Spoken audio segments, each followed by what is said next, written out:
ان کا جب جنازہ آیا موصوف کا، ہم نہ کوئی کہے کہ حالات حاضرہ بیان ہو رہے ہیں نا، ان کے کاز اور ایشوز کو ہم نہیں بیان کر رہے کہ نائجیریا کینیا میں کیا ہوا کیا نہیں ہوا، آرمی سے کیا اختلاف تھے، انہوں نے آرمی کے کیا راز کھولے، نہ وہ نہیں ہم بات کر رہے. ان موصوف کا جنازہ آیا تو کسی نے جنازے کا مذاق بنایا، اس مذاق کو ٹویٹر پہ آگے بڑھایا مریم نواز نے، جس پہ شہباز گل صاحب نے کہا کہ یہ ہمارے پاکستان کی ہندا ہے. پھر شہباز گل کے اوپر جو ہے وہ متعصب ملاؤں نے حملہ کیا کہ اس نے صحابیہ کی توہین کی ہے. اب کون صحابیہ؟ کون صحابیہ؟ ہندا. اب آئیے بزرگان اہل سنت کی توہین حرام ہے، اب وہ کہہ رہے ہیں ہندا بھی ہماری بزرگہ ہے، بھگتی اب آپ.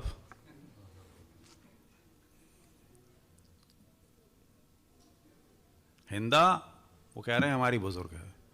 سارے اہل سنت کی؟ نہ، کچھ اہل سنت کی. تو یہاں پر جو اہل سنت کی ڈیفینیشن ہے کلیئر نہیں ہے، کل اہل سنت یا بعض اہل سنت، فتنہ کرنے والے اہل سنت یا صلح کرنے والے اہل سنت. اب یہاں پہ خیر سوال کیا جائے گا کہ یہ توہین مریم نواز کی ہوئی ہے نسبت دینے سے یا ہندا کی ہوئی ہے؟ تو ہمارے حساب سے تو یہ توہین مریم نواز کی ہے. بابا ان سے جو بھی اختلاف ہو سکتا ہے کم سے کم وہ ہندا جیسی تو نہیں ہو سکتی، کیونکہ ہندا کے لیے تو بہت بڑے بڑے جرائم چاہیے. اب نہ سمجھے کوئی کہ جی مریم نواز کے طرفدار ہے، لیکن بات ہو رہی ہے، ہم تو واضح کہتے ہیں کہ دشمنان اہل بیت کو تو آپ کتے سے بھی موازنہ کریں گے تو غلط ہے. جو لوگ بعض دفعہ دشمنان اہل بیت کو کتے سے نسبت دے دیتے ہیں، روایات میں بھی مذمت ہے نا، کتے نے کیا کیا ہے؟ کتے کو، سور کو اللہ سبحانہ و تعالیٰ نے بعض مصلحتوں کے تحت نجس رکھا ہے کہ ہم بہت زیادہ اٹیچ نہ ہوں، بس وہ بعض مصلحتیں ہیں. لیکن واقعاً سور دشمنان اہل بیت جیسا ہے، یعنی واقعاً ایسا ہے، یعنی سور سے اللہ سبحانہ و تعالیٰ حساب کتاب کرے گا، اس کو جہنم میں ڈالے گا، بدترین عذاب میں مبتلا فرمائے گا اللہ سبحانہ و تعالیٰ کسی سور کو یا سور کے بچے کو. نہ بابا نہ، سور ہے، اللہ نے بنایا اسے، حرام ہے، مصلحت ہے، نجس ہے، مصلحت ہے.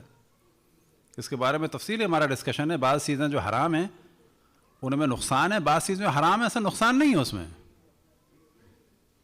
نقصان کون سا نہیں ہے؟ انسان کے لیے کھانے کے اعتبار سے ممکن ہے نقصان نہ ہو، لیکن اس کا وجود ضروری ہے انوائرمنٹ کے لیے. یعنی اللہ سبحانہ و تعالیٰ یہ نہیں چاہتا کہ یہ نسل کھا کھا کے ختم ہو جائے، یہ جنگلوں میں رہے باقی. تو سور کے کیا نقصان ہے، کیا نقصان نہیں ہے، جینیٹیکلی ہے یا فزیکلی ہے، فوراً ہوتا ہے یا دیر میں ہوتا ہے، کتنے سال میں ہوتا ہے، یہ سارا ڈسکشن الگ ہے. ہم نہیں کر رہے کہ کوئی سور کھائے یا نہ کھائے، نا قطعاً حرام ہے، لیکن اللہ نے بنایا ہے. لیکن اللہ، رسول اور ائمہ کے مقابلے میں آنے والے کو سور سے تشبیہ اگر کوئی دیتا ہے تو در حقیقت سور کی توہین کر رہا ہے.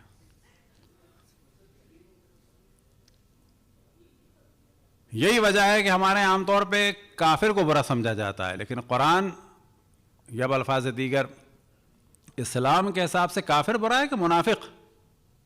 سر منافق برا ہے. یعنی 10,000 کی فوج یہاں ہے، 10,000 کی فوج کفار کی ہے، کلیئر ہے 10,000 کی فوج کفار کی ہے، لیکن 10,000 کی فوج کفار کی ہے، 10,000 کی فوج ہماری ہے، اس میں 5,000 منافق ہیں، یہ 5,000 خطرناک ہیں، یہ منافق ہے. اب اس کے بعد ایک ایشو بنایا کہ مسلمانوں کی نانی ہے ہندا. دیکھیں یہ سارا ڈرامہ کہاں سے شروع ہوا؟ پہلے معاویہ کو ماموں بنایا، خال المؤمنین. اب معاویہ کی ماں کو بنا دیا نانی. کیوں بنا دیا؟ کیونکہ معاویہ کی بہن جناب ام حبیبہ رسول اللہ صلی اللہ علیہ وسلم کی زوجہ تھی. اب کیونکہ وہ ماں ہیں تو بھائی کون ہو گیا؟ ماموں. اب یہاں پر یاد رکھیں کہ ام المؤمنین کے معنی خود متکلمین اور مفسرین اہل سنت کے حساب سے صرف اتنے ہیں کہ ان سے شادی نہیں ہو سکتی بس. یہ جو ہمارے بعض مولوی ملا کہ خدا ان کو عقل و شعور عطا فرمائے کہ جو یہ سمجھ رہے ہیں کہ ام المؤمنین کے معنی یہ ہیں کہ وہ ماں ہیں اور ماں والا مقام ہے، اور بعض نے یہاں تک کہہ دیا کہ ماں پر اطاعت واجب نہیں ہوتی، حتیٰ مولا امیر المومنین کی اطاعت بھی واجب نہیں ہے ان پر. کس نے کہا نبی اور امام کی ماں پر ان کی اطاعت واجب نہیں ہے؟ قطعاً اطاعت واجب ہے، پہلی بات. اچھا جی مومنین کی ماں ہے، اصل مومنین کی ماں ہے تو کیا ہوا؟ اول تو ماں کے معنی یاد رکھیں، صرف یہ ہے کہ نکاح نہیں ہو سکتا. اب جناب ام حبیبہ کی وجہ سے معاویہ کو بنا دیا خال المومنین. سوال یہ پیدا ہوگا بابا 11 بیویاں تھیں، ان سب کے بھائی کہاں گئے؟ اتنے سارے ماموں، اتنے ماموں کی فوج میں سے ان کو ایک ہی ماموں نظر آیا.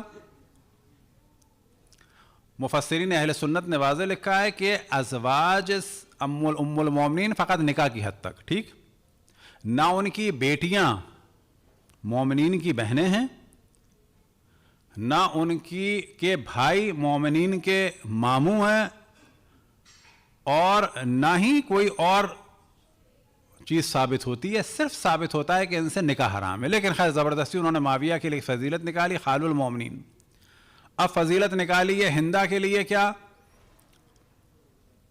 کہ مومنین کی نانی. اب یہاں پہ ڈسکس ہے کہ اول تو یہ سب کچھ ثابت ہی نہیں ہے. وہ ثابت کیوں نہیں ہے؟ اول تو یہی ثابت نہیں ہے ماموں اور نانی والے موضوعات. لیکن اگر ثابت ہو جائیں تو ہندا ویسے بھی نانی نہیں ہو سکتی. وہ کیوں نہیں ہو سکتی؟ یہ جاننا چاہیے. اور بعض لوگوں کے بھی ذہن میں سوال آتا ہوگا جب کہا جائے کہ رسول اللہ صلی اللہ علیہ وسلم کی زوجہ تھیں ام حبیبہ، اور ام حبیبہ بیٹی تھیں ابو سفیان کی اور بہن تھی معاویہ کی. ٹھک سے ذہن میں آتا ہے بس بیٹی تھی کس کی؟ ہندا کی. نو، ہندا کی بیٹی نہیں تھی. یہ اہم چیز ہے. ہندا کی وہ بیٹی نہیں تھی. البتہ یہ ذہن میں رہے کہ حضرت ام حبیبہ کی شادی ہو چکی تھی. کس سے ہو چکی تھی؟ عبید اللہ ابن جہش سے. اور یہ رسول اللہ صلی اللہ علیہ وسلم کے اصحاب میں سے تھے اور قریبی اصحاب میں سے تھے. اور ان لوگوں کو رسول اللہ صلی اللہ علیہ وسلم نے بھیجا تھا حبشہ. حبشہ جا کے اسلام تو خاک پھیلاتے، وہ خود عیسائی ہو گئے تھے. عبید اللہ ابن جہش، پورا ہمارا اس کے بارے میں ایک لیکچر ہے. وہ خود عیسائی ہو گئے تھے. جب عیسائی ہو گئے تو بیوی الگ ہو گئی. پھر جب یہ واپس آئیں تو رسول اللہ صلی اللہ علیہ وسلم نے سے شادی کی. تو شادی ایسے ہوئی. بیٹی ہیں یہ معاویہ کی، یعنی باپ معاویہ ہے، لیکن ان کی ماں ہندا نہیں ہے. ان کی ماں تھیں صفیہ بنت ابی آس، کہ جو اہل سنت کے تیسرے سیاسی خلیفہ جناب عثمان کی سگی پھوپھی تھیں. یعنی جناب عثمان کی سگی پھوپھی زاد بہن ہیں حضرت کون؟ ام حبیبہ. لیکن جناب عثمان کا سگا پھوپھی زاد بھائی نہیں ہے معاویہ. الگ الگ ماؤں سے ہیں. کیونکہ البتہ بتاتے چلیں کہ حضرت ام حبیبہ کیونکہ سگے ماموں زاد بھائی تھے تیسرے خلیفہ، جب جناب محمد ابن ابو بکر کو قتل کیا گیا مصر میں معاویہ کے حکم سے، اور وہاں کا گورنر بھی ایک آدمی تھا جس کا نام تھا معاویہ ابن خدیج، اور ان کاموں میں ساتھ تھا عمرو عاص، اور یہ دونوں کے دونوں اصحاب تھے. اور حضرت عائشہ ان دونوں پر لعنت بھیجتی تھی، دونوں کے لیے بد دعا کرتی تھیں، اور ساتھ میں معاویہ پر بھی. ٹھیک. اور جب محمد ابن ابو بکر کو معاویہ کے حکم سے قتل کروا کر گدھے میں ڈلوا کر مردار گدھے میں ڈلوا کر جلوا دیا، اور محمد ابن ابو بکر کا خون آلود کرتا آیا مدینے میں، تو جناب ام حبیبہ اور جناب عثمان کی فیملی نے باقاعدہ جشن منایا. یہ بھی چیز یاد رہے. اور جناب ام حبیبہ نے ایک بکرا بھنوایا اور بھنوا کے جناب عائشہ کی خدمت میں بھجوایا. یہاں سے پتہ چلتا ہے کہ ان لوگوں کے دل کتنے سخت تھے. ہمارے یہاں کسی سے لڑائی ہو کم سے کم موت میں کھانا بھیج دیتے ہیں، اگر کھانا نہ بھیجیں تو کم سے کم تڑپاتے نہیں ہیں. تو جناب ام حبیبہ نے جناب عائشہ کو بھنا ہوا بکرا بھجوایا، اور بھنا ہوا بکرا بھجوانے کے بعد اب بیک گراؤنڈ ذہن میں رہے کہ جناب محمد ابن ابو بکر کو قتل کیا گیا، مردار گدھے میں ڈال کر ان کو جلوا دیا گیا۔ تو جناب ام حبیبہ نے بکرا بھیجا جناب عائشہ کو اور فرمایا ہاکذا شویہ اخوکی، اور ایک جگہ بیان ہوا ہاکذا شویہ اخوکی بمصر، تمہارے بھائی کو ایسے بھونا گیا تھا۔ ایک ماں دوسری ماں کو تڑپا رہی ہیں ان کے بھائی کی موت پر، کہ اور تفصیل بیان کی جائے، ایک ماں دوسری ماں کو تڑپا رہی ہیں، ایک ماموں نے دوسرے ماموں کو قتل کر دیا۔ بابا جب معاویہ ماموں ہے ام حبیبہ کی وجہ سے، جو نہیں ہو سکتا، ٹھیک، کیونکہ مائیں الگ الگ ہیں، لیکن باپ کی وجہ سے آپ کر رہے ہیں، چلو صحیح ہے، لیکن ہندا تو قطعاً نانی نہیں ہو سکتی۔ تو سوال یہ پیدا ہوتا ہے معاویہ ماموں ہے تو جناب محمد ابن ابو بکر ماموں کیوں نہیں ہے؟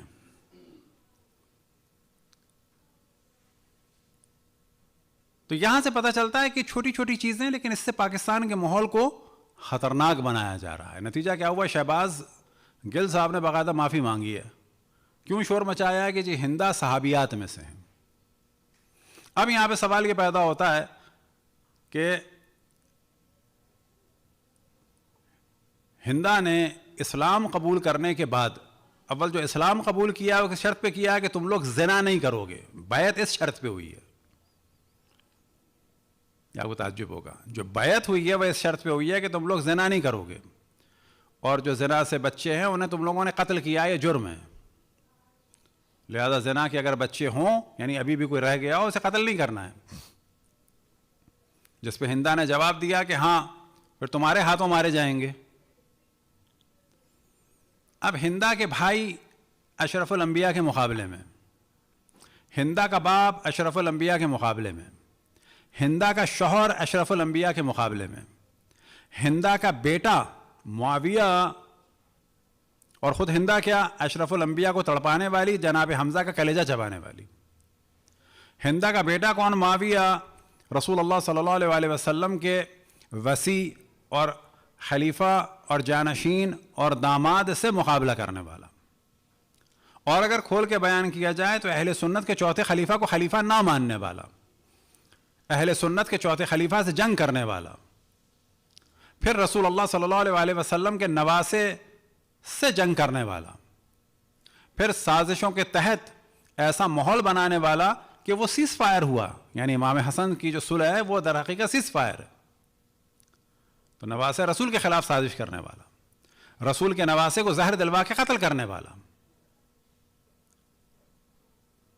پھر اسی ہندا کا پوتا رسول کے نواسے کو قتل کرنے والا، امام حسین کو، رسول کی نواسیوں کو اسیر کرنے والا۔ کیا واقعاً ایمان کا جلوہ نظر آیا؟ اسی وجہ سے تاریخ اسلام میں کہا جاتا ہے کہ یہ سب طلقاء تھے، یعنی فتح مکہ کے بعد انہوں نے جان بچانے کے لیے اسلام کو قبول کیا، لیکن آیا اس پوری نسل میں اسلام نظر آ رہا ہے کہیں؟ کیا رسول آل رسول کی محبت نظر آ رہی ہے، یا رسول آل رسول سے جنگ نظر آ رہی ہے؟ اور آج بھی یہ نظر آتا ہے کہ جن لوگوں کے دل میں ان کی محبت ہے، ان کے دل میں رسول آل رسول کی محبت نہیں ہے۔ تو یہاں سے سمجھ میں آتا ہے کہ نفاق کس قسم کا ہے۔ اور پھر تصور کریں کہ بنو امیہ کی مذمت میں اشرف الانبیاء نے کیا کیا فرمایا، اور بنو امیہ کو کیا کہا؟ شجرہ ملونہ۔ پھر یہی بنو امیہ جو ہے مسلط ہو گئے اور انہوں نے آل رسول پر ظلم کے پہاڑ توڑ دیے۔ اگر یہ عزاداری نہ ہو تو یہ حقائق بیان نہ ہوتے۔ اب آخر میں سوال ہو کہ یہ جو ہم نے چیزیں بیان کی، جناب محمد ابن ابو بکر کا قتل، کہ جو معاویہ ابن خدیج گورنر تھا اور امر عاص تھا، اور معاویہ ابن ابو سفیان کے حکم سے سب کچھ ہوا، یہ بزرگان اہل سنت کی توہین ہوئی ہے، یہ ہم نے ادب کے دائرے میں حقائق بیان کیے ہیں؟ کیا جناب محمد ابن ابو بکر کے قتل کو چھپا دیا جائے؟ جنگ جمل کو، جنگ صفین کو چھپا دیا جائے.